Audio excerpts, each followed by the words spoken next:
Hey guys, welcome back to Medical Coding with Blue. Today's episode is all about, are you feeling overwhelmed studying medical coding? Here are some tips to help. If you are brand new to my channel, welcome. I am Blue, I'm a medical coder. Okay guys, so whether you are in a fast-paced medical coding program, meaning that your program is less than 6 months, maybe it's 4 months, maybe it's 2 months, or you are taking a longer route and maybe you're going the appropriate way, 9 months, 12 months, or 18 months, and you're starting to feel overwhelmed with your studies. And are you going to learn everything? Yes, you will learn what you need to learn to get you started and to get you to pass the certification exam, obviously. But it all begins with having a good schedule in mind. Oftentimes people get overwhelmed because they're trying to do this and they're trying to do that and they're trying to cram so much time of study in. Well, I don't have that much time and I work a full-time job. People who work full-time jobs and sometimes multiple jobs do this all the time, okay? They do this all the time. But I will say this though. Sometimes people will try to tack on medical coding, studying medical coding while they're in nursing school, while they're in pharmacy tech school and that kind of thing, and they're trying to do two things at once. Do not do this. Do not do this, because medical coding is too much to learn and you need to do one thing at a time. So if you're in nursing school, you finish your nursing school, and then if you want to come back and do the coding, then by all means you do that at that time. But do not try to do both programs at the same time. There is nothing cute, there is nothing smart about doing multiple things at once and trying to have too many irons in the fire. There's not anything that is cute about that, okay? Because all that leads to is a quick burnout and a waste of money, okay? Because obviously you're going to end up giving up one thing. And this is not just to count anybody out or to make anybody think that they can't do anything. Obviously you can do whatever it is you want to do. But if you want to do it correctly and you want to do it right, and you want to be able to learn so that you can go out there and have options and not feel so lost, this is the one thing that I would say is an absolute, that you do not try to do two programs at the same time. Do not do this, okay? That's the other thing, So with that said, you have to start out with a good schedule. And a good schedule to keep you from getting overwhelmed is going to be 20 hours per week. Now, before I lose some of you, because you say, no, Blue, I have 40 hours a week and I take care of my family, I do this, I do that. There is a wonderful thing called breaking up the time, okay? We're going to do this time, we're going to break it up into little segments, okay? And it's going to be manageable segments, and it's going to give your brain time to absorb the information. It's going to give your brain time to be able to process all of these things. Not everything has to be so quick. You can take your time to learn and it will still be there. You can still get a lot more knowledge that way than trying to rush through and trying to hurry up, and you're not going to be able to absorb anything, okay? So 20 hours per week. How do we get there? Well, you can do 30 minutes in the morning. You can do 30 minutes at lunchtime. You can do 30 minutes in the afternoon, like on your way home or something like that. You could be listening to something, okay? If you don't want to listen to something while you're at work, at your lunchtime, you can be working with flashcards, okay? There's a lot of digital flashcard options out there. Quizlet is one of them. I do recommend that you write out flashcards so that way you can connect your mind and your body to the study process. The more you do that, the better off you'll be with the absorption of the material, okay? So that's what you want to do. 30 minutes in the morning, 30 minutes at your lunchtime, 30 minutes on your drive home, right? You could be listening to something. You could be listening to anatomy channels, medical terminology channels on YouTube, and you can let your fingers do the walking, guys. You can discover these on your own. I do not have to keep recommending channels when I've already previously done that so many times, and then people want to get fresh about the things that I am, the recommendations that I have, I'm not doing that, guys. I'm not doing that anymore. You guys need to learn to do your research, and that's going to help you to become better medical coders. But pick a channel that's talking about HIPAA, that's talking about medical terminology, that's talking about anatomy, and listen to it. Just listen to it. So that way, that could be a different approach to learning, because that's what happens is that sometimes people think that they need to like be really concentrated on just reading, when it's not just about reading. It's about like looking at videos or listening to, podcasts or whatever. Those are things that you can be doing to start to build your knowledge, okay? So you got 30 minutes in the morning, 30 minutes in lunchtime, 30 minutes in the afternoon. When you come home and you're taking care of your family, take care of your family, do what you got to do. Then you're going to study with your workbooks, and you're going to study for 1 hour, okay? And then you're going to take a break after that 1 hour, and then you're going to come back to it. A break can be 15 minutes, it could be 10 minutes, it could be 30 minutes, it could be another hour, and then you study for another hour. And when you add all of that up, that's 3.5 hours in one day that you did, okay? Pretty easy, right? 1 hour session, and then take a break, and then another hour session. And that's it, you're done for the night. And you do this in a 5-day a week, 5 straight days, because I do not recommend where people are taking like 3 or 4 days in between study. Don't do that. Don't do that, because you're not going to be able to retain as much and as quickly if you have too big a gap in between. 2 days off is fine, but at least try to get it to where you are being consistent, okay? So 3.5 times 5, that's 17.5 hours that you will have done during the weekday. And then all you'll have to do is 2.5 hours on the weekend, on a Saturday or Sunday. And again, you could be working through the workbook, you can be listening to videos and things like that. You could be doing those things, and that will be your 20 hours in 1 week. And then you do it all over again the next week. And doing this is going to build your discipline. It's going to build your stamina for being able to read and get through these workbooks. Now, I have the independent study list. So if you're thinking, what should I be studying? How long should I be studying it? The independent study list is in the description box below. And I've broken it down to like the amount of time that you should spend on it. But if you need a little bit more time, it's okay. This independent study is merely a guide that will help you to have an idea of how long to study, okay? And if you're able to keep pace, then you're okay. But the one thing that I will say is, if you're trying to skip, this could also be another reason why you're being overwhelmed, is if you're trying to skip medical terminology and anatomy. And before you start saying, oh, I don't like that, it's not what you like. No one cares what you like. It's about, let's get to learning this so that the coding is going to make more sense. The coding is not going to make as much sense to you if you do not have a good grasp on that medical terminology and that anatomy. And again, it is so easy. YouTube makes it fantastically easy to learn medical terminology and anatomy, because there are so many videos that you can watch about those things to help you to understand the process of the body and everything and all of its parts.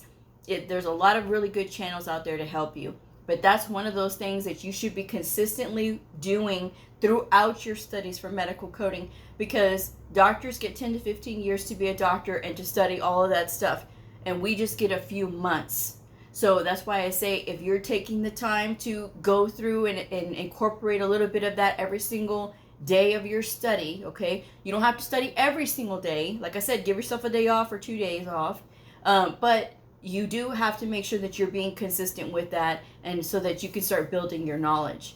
Look at your coding manuals. Your coding manuals, especially if you use Optum, and of course everybody has to use the AMA CPT Professional Edition, they all have really good anatomy plates in there, and there's a lot of really helpful tips throughout all of those books, throughout all of the Optum books and the AMA CPT Professional Edition.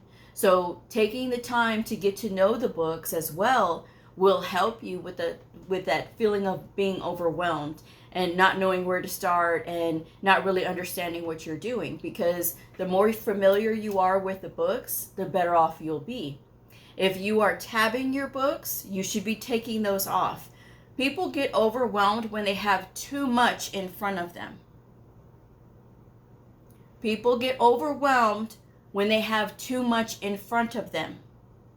When you have a book that is cluttered, a coding manual that is cluttered with tabs, with writing, and do not tell me about how that's how you learn and that's what you need to help you to be able to recognize things. No, no, no, because that is training wheels. And you don't need training wheels, because when you go in to take those tests, the AAPC test is 2 minutes and 40 seconds per question. HEMA is about 2 minutes 20 seconds now per question. So that's something that you got to really think about when you're in there and you're working with those tests. You have to be able to be fast. And how do you get to be fast? By working with your books, not putting all these training wheels of these tabs on there and making it to where you're so dependent. Because as you have to look at those, it's taking time. It takes precious seconds, and those seconds will add up. So instead, learning to work with the book itself is going to help you to be less overwhelmed when you're studying. And it's not going to be about, oh, I have test anxiety and test this and test that. No. If you're saying this, you're saying it because you're not studying enough. You're going around in circles trying to do too many things. If you are studying medical terminology and anatomy right now, that's what you need to study. If you are studying ICD-10-CM right now, if you're in that portion of your studies, then you need to be focused on that. And of course, incorporating the guidelines, the study of the guidelines in between that. And also adding on the medical terminology and anatomy, whether you're just listening to a 15-minute video or a 10-minute video about anatomy and medical terminology, all of that adds up. And all of that can be incorporated in. And you can watch 3 videos and that's already 30 minutes because they're about 10 minutes a piece, you know. And it's just a great way to kind of break up that you're not constantly with the book. This is something you could do on the go. You don't actually have to be sitting there and watching it, but you could be listening to it. So you could be doing your other chores, whether it is washing dishes or cooking or whatever you got to do. And you could be doing that, okay? Because a lot of times the other thing too is, if there's not a bunch of things in front of people, they are overthinking everything, and that's causing them to be overwhelmed. And it's just excuses. That's all it is. It's just excuses. Well, you know, my kids distracted me, my kids this, my kids that. Kids are very into their iPad or, you know, their games or whatever. So they don't really, if they're of, you know, big enough age, they don't need you to constantly be there. Sometimes it's just a choice with parents that they want to do that. They want to be there with their kids. And that's understandable. But at the same time, don't think that your kids are not watching you to see what you're doing. And to see how do you handle this extra task that you've put on your own plate. And if this medical billing and coding, if you pursuing this is to support them and to make their lives better, then that's something that you need to show that is also a priority. If they want to still have your attention, then let them help you. Let them hold up flashcards. Let them make flashcards with you. So that way you can study together. Oh, they don't want to do that? They're going to do their own thing. And now guess what? You have the time to study and work through those workbooks and things like that. So again, there's no excuse. It's just sometimes when people fall into their own pattern of doing things the way that they've always done it, and then they start looking for ways of this isn't going to work or this isn't going to work because they feel a little bit of uncomfortableness. So they say, oh, this isn't going to work. And then you end up quitting and you end up doing something else, and then you quit that as well. You're going to keep running and quitting things until you can start to see them through. And if you have chosen this career field, or if you have thought about doing this and you've done your research and you say this is something that you think would be a good fit for you, then you don't have the option to run away from it. You have to see it through. And seeing it through, that's going to be a good example for your children, so that way they can see, or not even just your children. It could be your siblings, your cousins, whoever. Somebody that is looking up to you and admiring you from afar, maybe, because you are doing something that is going to improve your life. You know, education is everything. When you have your education, nobody can take that away from you. Nobody can take your knowledge. Nobody can take your skill. Nobody can take that away from you. Okay? And so that's why it's so important to dedicate that time to learning and doing all those things. It does not make you a bad parent. If for those of you who feel guilty about doing this, it does not. What it's doing is instilling those values into your kids or your siblings or your cousins or whatever. It's instilling those values into them, and it's going to make their life better. Okay, so that's just what I want to say there. But all these things that I'm saying is this: when you are feeling overwhelmed, you need to stop, and you need to make sure that you are on a schedule, and you need to stick with it. If you are not able to meet that schedule that week, that's okay. We fall down, we can get right back up. Okay, go back, and in the next week you're going to start again, and you're going to go and you're going to give it your all, so that way you are able to get done with what you need to get done, so that way you can complete the program. If you are struggling to understand something and you're feeling overwhelmed because it's a lot, Blue, and I don't understand injuries, I don't understand, mother-baby coding, then that's when you need to find a mentor. A mentor will help you for free, or you need to find a tutor. A tutor you have to spend some money on. But for some, it's just maybe 1 or 2 visits that you need with a tutor, and somebody who will explain it to you well and help you to understand that that's all you need. Okay?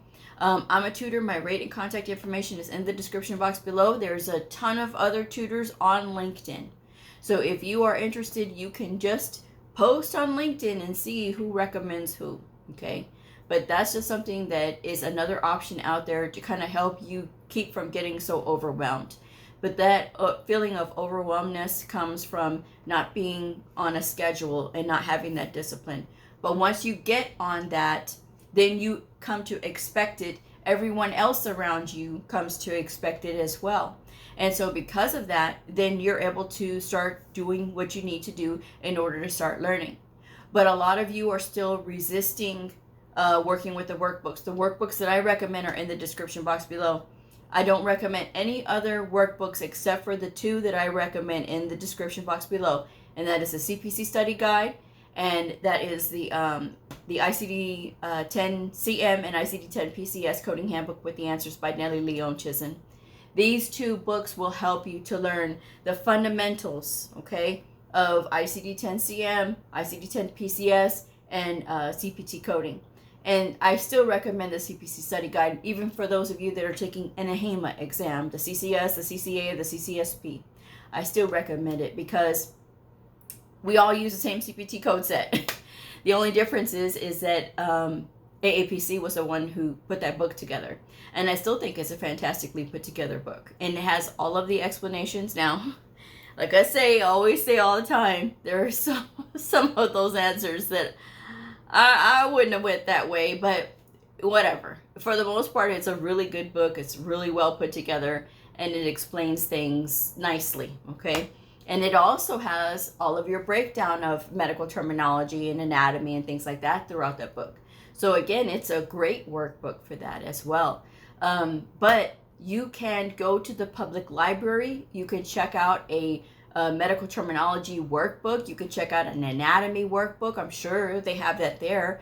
You can go and ask at the public library, what do you have for learning medical terminology and anatomy and that kind of thing. And you would be surprised. There's a lot of really fantastic resources at the public library.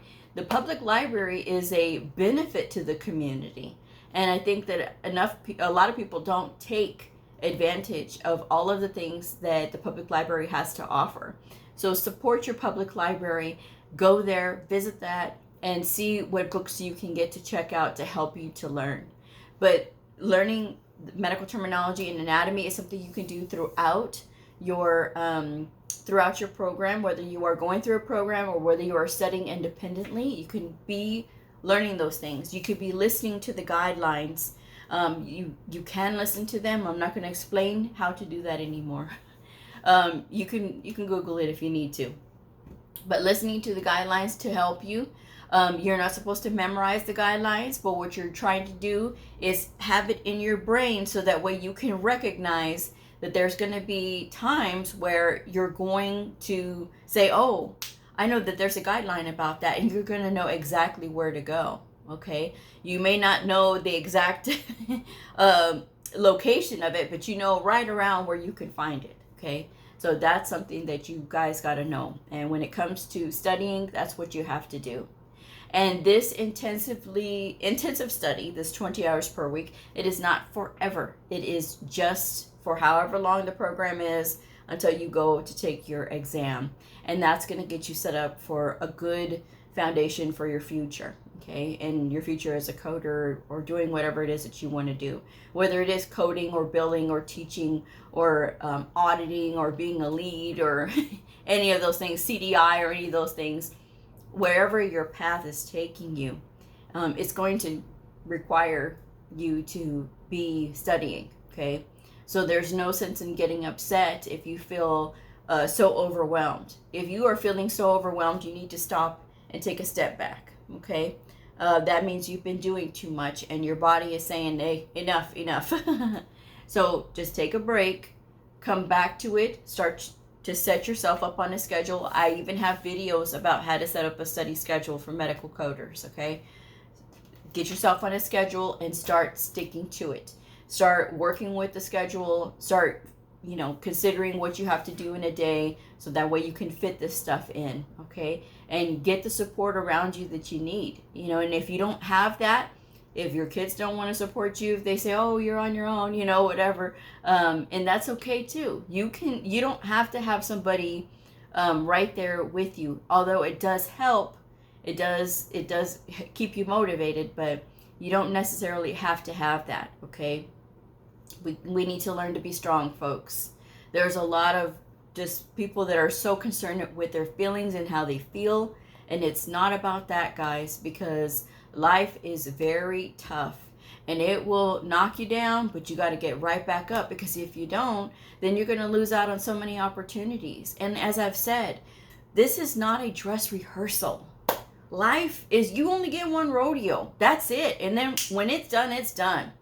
And you know how many people write to me and they have this regret in their message that I didn't pursue this years ago when I wanted to. I should have pursued this. I should have done this. I should have done this. Now I don't know if I'm smart enough, which I think is also a load of crap, because I think people are able to do anything that they set their minds to. And the fact that they say, I don't know if I'm smart enough, who thinks that way of themselves? Who does that? Who says that about themselves? If you are willing to study, if you're willing to learn, trust me, you'll be smart enough. But if you are already counting yourself out, that's bad. You don't want to do that. You don't need to do that. Okay? So that's just my message for today, guys. Get yourself on a schedule so you don't feel so overwhelmed. Take breaks frequently, okay? Don't study for more than 1 hour. Anything longer than an hour is too much for the human brain, okay? Give yourself 30 minutes minimum, okay, to study, and then take a break if you need to. Give yourself an hour minimum to study, and then take your break. You have to take a break at 1 hour, okay? Whether it's 10 minutes or 15 minutes, and then you come right back into it, okay? Don't just stay stuck in that one thing. Get up, move around. Get yourself some water. Make sure that you are staying hydrated. There's a lot of dehydrated people out there. But make sure that you are staying hydrated, because that also has a lot to do with it, okay? And making sure that you, if you can get outside and get some sunlight, get some, sunlight on you, so that way you can feel good about yourself. You can, whether it is just getting outside and getting that fresh air, that will also help you, because a lot of times we get into that bubble of studying and we start not to feel good after a while, because we're just in one spot. Making sure that you get up and move around, so that way you can get some of that blood flowing back in your body again. You'll be okay. And that's what you have to do, guys. You have to be kind to your body. And you have to be focused on this. You have to make sure that you are staying on track with your goal, and set reasonable goals, because that's also causing people to be overwhelmed, is because they have unreasonable goals. You know, oh, I want to finish learn coding in 4 months. Get out of here with that. That's not reasonable. That is you trying to put minimal effort to getting into an industry that is going to take a while for you to learn. And to barely put in 4 months just to get going, no, that's not the way that it works. You're just setting yourself up to be even more confused later on. So the slow way is the fast way. Thank you, Rick. Rick from his channel, Think Like a Horse, he says that. Rick spent time in the military. He was a police officer as well, and he's been an adult instructor. And that's one of the things that he always says is that, you know, the slow way is the fast way. If you learn slowly, you will be fast later on. If you learn too fast in the beginning, you will be lost in the sauce later on. You will be no good to anybody, okay, being so lost and confused.